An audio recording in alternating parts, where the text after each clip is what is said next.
So when we think about immunomodulatory treatments in lymphoma, it is an interesting area that is evolving really very quickly.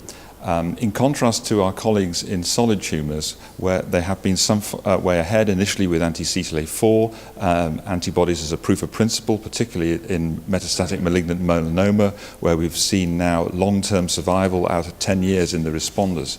More recently, anti-PD-1, and in fact combinations with anti-PD-1 and anti-CTLA-4 have already been tested and approved in diseases like metastatic malignant melanoma. For the lymphomas, we've been a little further behind, and the most exciting area that emerged now a few years ago is in the treatment of Hodgkin lymphoma, where we've seen very high response rates, albeit the complete responders have been somewhat less. However, achieving a complete response is probably not as important as actually the durability of the remission that has happened in some of the partial responders.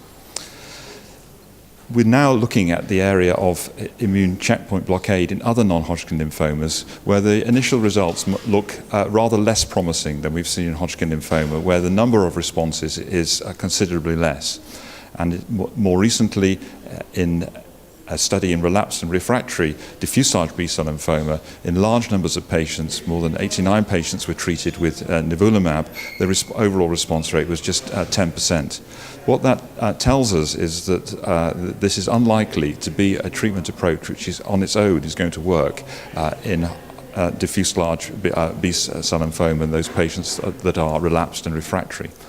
So what will be important to know moving forward is which are the patients that are likely to respond, because there is a small minority in non-Hodgkin lymphoma that may really benefit from these approaches of immune checkpoint blockade.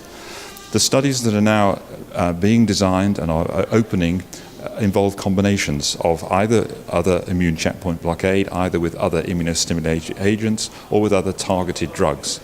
These studies will really inform us as to whether this is an approach which is going to be able to improve outcome for the patients that we look after.